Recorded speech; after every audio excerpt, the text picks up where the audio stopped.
ngolwesihlanu eNazareth eRhawutini.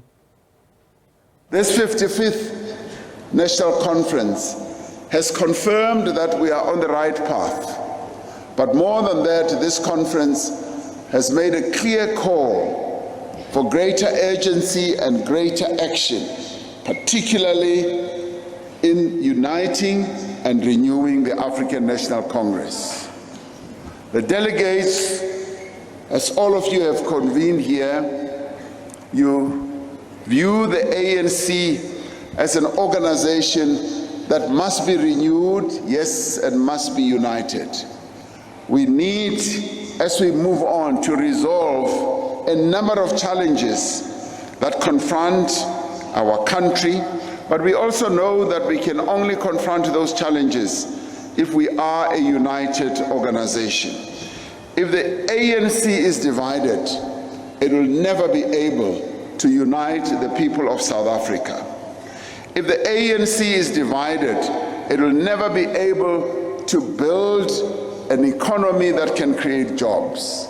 We need, yes, to act with resolve to ensure that we address the turmoil, for instance, of load shedding that is taking our economy backwards.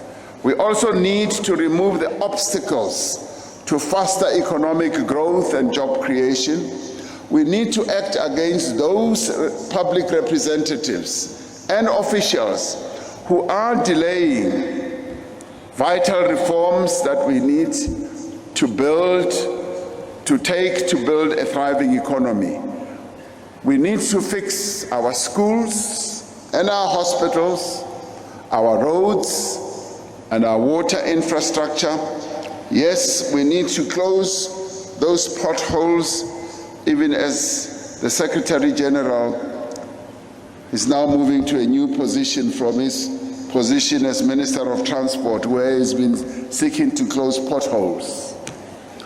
We need to also employ people because they are competent, because they are committed, not because they are connected to other people. We need to professionalize the public service, and the patronage that may have existed in the past should come to an end. People must be appointed because they have the ability, the capability of serving our people, and that must be the standard. Ukanti iqala le-ANC ugqirha Nkosazana Dlamini-Zuma lithi liza kubuxhasa ubunkokheli obunyuliweyo njengenxalenye yenkcubeko ye-ANC yokuxhasa iinkokheli ezonyuliweyo. Ethetha nomhleli weendaba zangaphandle kweli ziko le-SABC, ugqirha Dlamini-Zuma uthe unethemba lokuba i-ANC iza kumanyana phambi konyulo jikelele lwango-2024. Of course, the new leadership must be supported. The contest is over, and the new leadership must embrace the losers must embrace the leadership. But the real victor is the ANC, and we are looking forward to working together in whatever capacity. We work in the ANC, it doesn't matter what capacity you are in, but you serve the people in whatever way. Njengoko kusathiwe xa ngenkomfa yonyulo ye-ANC namhlanje ngokusiphosa iintambo kumhleli wezopolitiko welijelo umnumzana Mzwandile Mbeje aqoqosha izitya. Mzwayi, siyakwamkela ezindabeni ngokuhlwanje, masisiphose kuwe iintambo usasaze.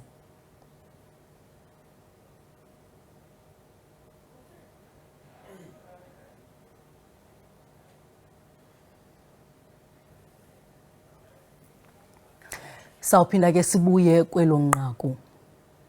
Zikhona izicwangciso zokukhulisa uqoqosho lweli kunye nezimali zeqela elilawulayo okukuthethwe ngunongxowa jikelele we-ANC omtsha ugqirha Gwen Ramokgopa ngethuba lesidlo sakusasa neqonga losomashishini i-PBF. Kutshanje i-ANC ibisokola ukuhlawula abasebenzi bayo, nto leyo ikhokelele ekubeni bagwayimba abasebenzi. Unongcwajikelelo osandula ukonyulwa ANC ugqirha Ramokgopa uthi imeko yoqoqosho olusekedukeni iyaxhalabisa. Utsho ememelela ubambiswano kwinzamo zoosomashishini norhulumente. We must commit that no one must be left behind. If 80% of our country is not productive, we know that whatever we do is very minuscule in working in our endeavors to achieve this inclusive growth and this shared prosperity. Ugqirha Ramokgopa ngwasetyhini wokuqala ukuba ngunongcwajikelele kwimbali ye-ANC. Unoxanduva lokuhlola abone iingxaki zezimali zeliqela. Uthi kuza kufuneka lo mbutho uziphathe ngobunono imali zawo. Just after this meeting, one of my first engagement is to get a briefing on what is urgent, what we can do in the medium term, and what we need to do to go into a stretch session and plan for the long-term sustenance of the ANC finances. Umphathiswa wezoqhagamshelwano nobuchwepheshe obeyinxalenye yesidlo sakusasa uvakalise ukuba eli seliqhubele phambili kakhulu ukufikelela kuqoqosho lobuchwepheshe i-digital economy kutsho. South Africa must develop a national digital economy blueprint by 2023, and this should accelerate the digitization of government and society to ensure that at least 50% of South Africa's economy is digital by 2030. Oku ibele uncuthu mazangwa kubathunywa bosomashishini abathe lifikile ixesha lokuba luphucule ibelolwale mihla uqoqosho lweli. Abanye osomashishini bathi yanhlukwana ngobuchwepheshe iqwalelisa inzame zokukhula kosomashishini abancinane kuquka negalelo ekuthabatheni inxaxheba kuqoqosho lweli. Abahlali base-Atteridgeville bebephakathi kwezihlwele zoMzantsi Afrika ebebhiyozela ukonyulwa kagqirha Ramokgopa njengonondyebo wokuqala ngwasetyhini kwimbali yombutho omdala kwilizwekazi Afrika i-ANC. Igama likagqirha Ramokgopa liphakanyiswe enkomfeni ze wababetha bonke kwesikanondyebo. Ikomishoni kamakulinganwe nayo yanelisekile ziziphumo zenkomfa ye-ANC eNazareth. Ukonyulwa kagqirha Ramokgopa kwisikhundla sikanondyebo we-ANC yimbali nanjengoko elinina lokuqala ukungena kwesi sikhundla ukususela oko yathi yasungulwa. Ramokgopa wazalelwa e-Atteridgeville kwintshona yePitoli. Ufundele kwangugqirha. Indeed, it is historical, and this is what the women wanted. They wanted at least one of the offices to be held by women for the first time in the 110-year history of the African National Congress. A great responsibility to shoulder. However, it is important to take inspirations from those that were before us. Abahlali base-Atteridgeville abawuvala umlomo ngale mpumelelo. As Atteridgeville, we're very happy because I think that she will uplift the community. When it's a humble child who grown up with respect, when it's not selfish. We are very happy. I don't know how can I describe how happy we are. I'm too much happy. Even the people of Atteridgeville are too much happy. Ugqirha Ramokgopa uphakathi kwamakhosikazi amabini onyulelwe kwikomiti esigqeba se-ANC uNomvula Mokonyane noMarupini Ramokgopa. Ikomishoni kamakulinganwe iwuqhwabele izandla lombutho. The appointment of 3 women to the top 7 is very exciting. The top 7 of the ANC is very exciting. Even more exciting is that Dr. Ramokgopa was nominated from the floor as the Treasurer General nominee, and she actually garnered enough votes for her to become the elected Treasurer General. Abahlali balelokishi kwintshona yePitoli abagungqi kolokokuba esisigqeba sitsha sibeke phambili imfuno zelizwe singabi ngosisu sibomvana abahlohle zabo bebethisa ngoyaba abahlali. The major things, load shedding,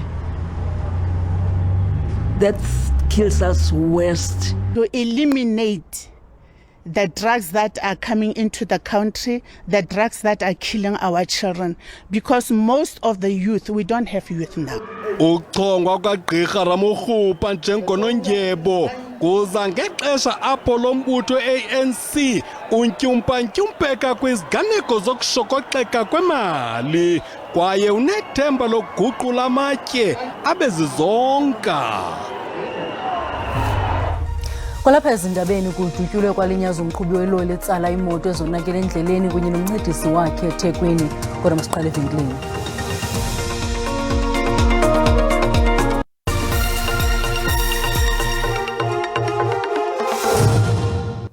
Sinamkela kwakhona kwiindaba zangokuhlwanje. Uyakwazi ukuzibukela kwakhona ezi ndaba ukuphela kwazo kwijelo le-YouTube uthi SABC Iindaba zesiXhosa.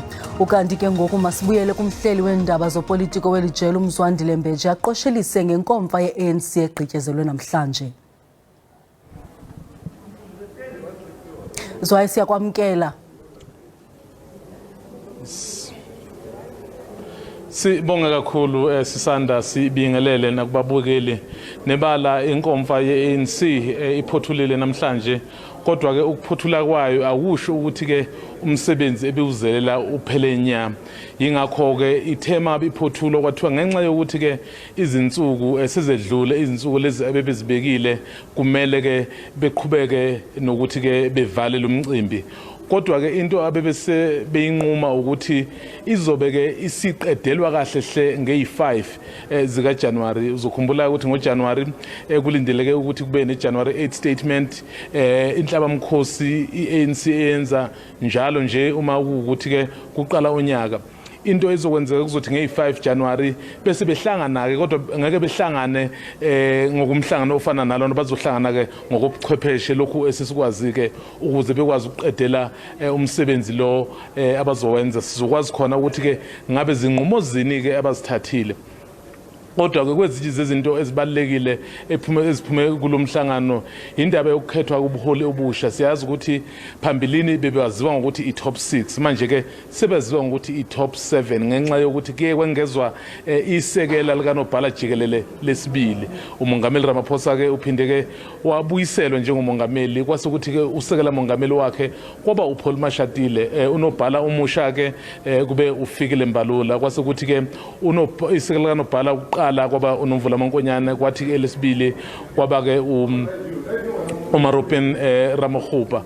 Kwase kuthi ke usihlalo kwabuyiselwa yena okade evele esiphethe lesikhundla uGwede Mantashe. Kwase kuthi ke umgcini mafa kwaba uGwen Ramokgopa ke sibonile ke njoba kade nikhuluma ngaye umuntu osuka eAtteridgeville ungusihlalo wokuqala, ungumgcini mafa wokuqala ngqa umuntu wesimame. Lokhu ngempela okubaleke kakhulu eqenjini elifana neANC esineminyaka engu110 yabakhona. Kuzothi ke ngonyaka ozayo uma besise Bloemfontein iyobungaza umbungazo wayo izobe ke iba neminyaka ewu111. Into ke ishiwo sisanda umongameli ngesikhathi evala lapha uthe bazizwile izikhalo zabantu, waphinde futhi ke wabisencenxa uzokhumbula phela ukuthi bekunombangiswano kuyo lenkomfa ubebangisana ekakhulukazi noDokotela uZweli Mkhize, kodwa ke kwaba uyena uphumelelayo. Uthe mangabe ekhuluma ke nezithunywa lezi beyisasele wathi ke njengamanje sekuphilile ke umbango sekumele kusetshenziswane.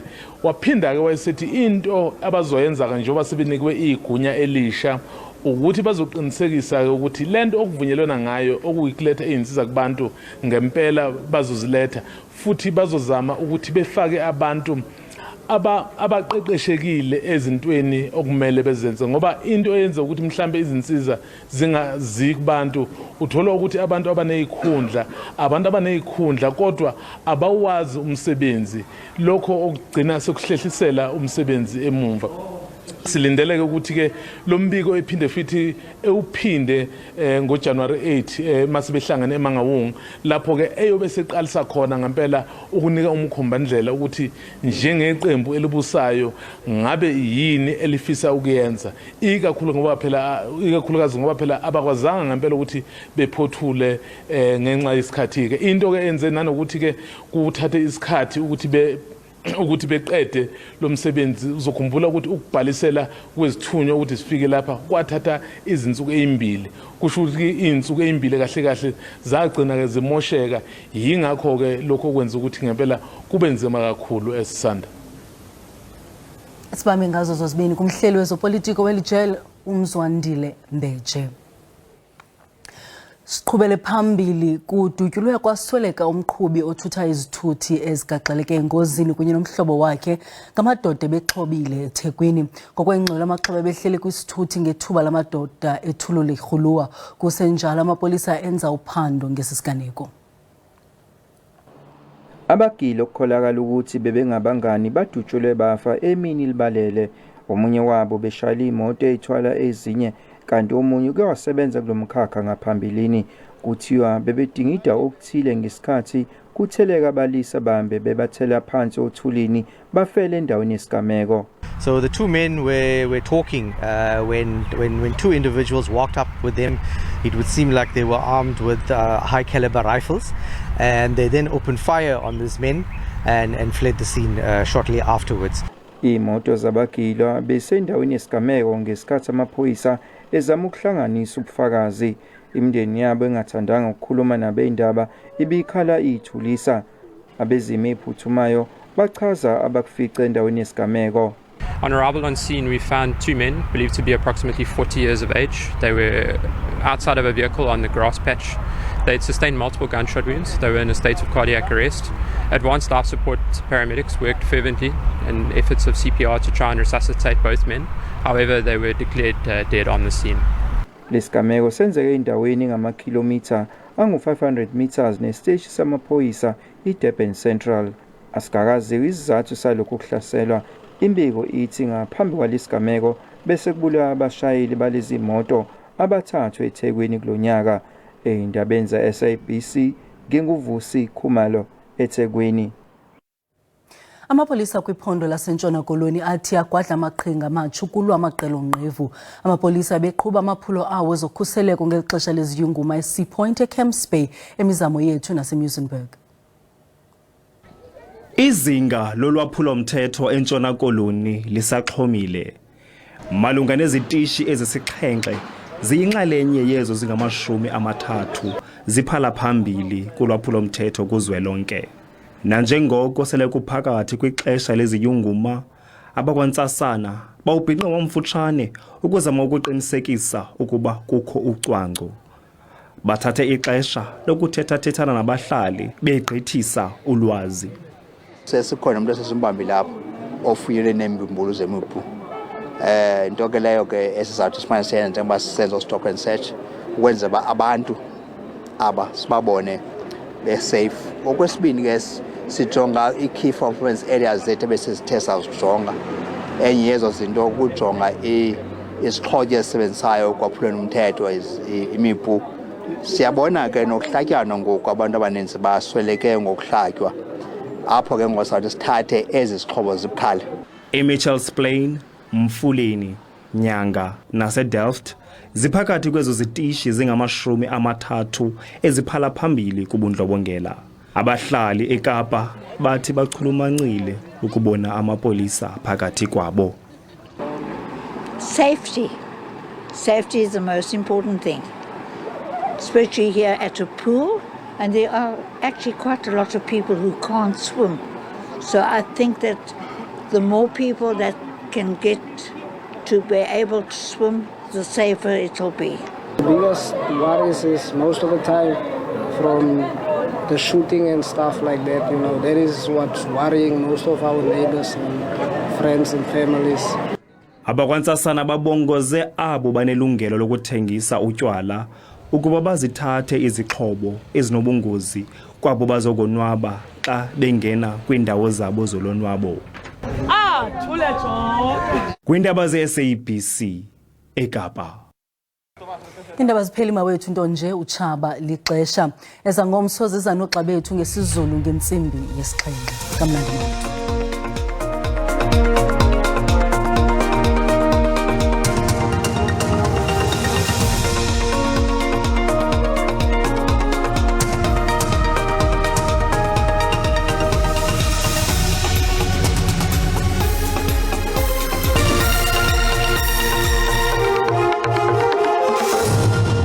bantu bamikazibini ke bethule ezindabeni ndiyabulisa kuwe Mzontsulu apha ekhaya ndikwamkele kaloku apha kwidesika yethu yemozulu masijonge ke eyakutshaje siqale ngojonga laa ngxelo yemvula nomoya ngokuhlwa namhlanje phaa kwimpuma apha eMzantsi Afrika noko izulu limandundu mpela njengaphaya kwelaa phondo laKwaZulu Natal khona ukubhudla qatha kakhulu phaa phakathi kweTheku nePort St Johns phofu amathuba emvula athe xhaxha ke namhlanje ngaye kaloku la 60% kanti le meko isafana napha kumbindi eMpuma Koloni ngo-30% santya somoya siqatha phaa phakathi kweGqeberha eBhisho phaya elitha iqonce nge-25 kilometers phaya ngeyure kanti le meko kuyaqhubeka naphaya ekuseni ngomso koLesotho lisasibekele mpela izulu phaya kumantla seFree State ngokubanzi futhi KwaZulu Natal kanti amathuba emvula kwakhona phaya phakathi kwePretoria eJohannesburg amazantsi Limpopo ngokumandla phaya eMpumalanga napha kwingingqi eziphakameleyo kwakhona kwakulo lonke futhi nje elaphondo laKwaZulu Natal naso ke mbukelo amaphekaya isilumkiso sanamhlanje sezandudumo ke ezimandla kakhulu phaya kwimpuma elaphondo laKwaZulu Natal amazantsi futhi eMpumalanga namhlanje ke kanti ngokuhlwa namaqondo wethu obushushu apha nje Bloemfontein bakumbindi Free State lishumi lesibini elifana nqowa ke phofu naphaya eBethlehem kusekuhle noko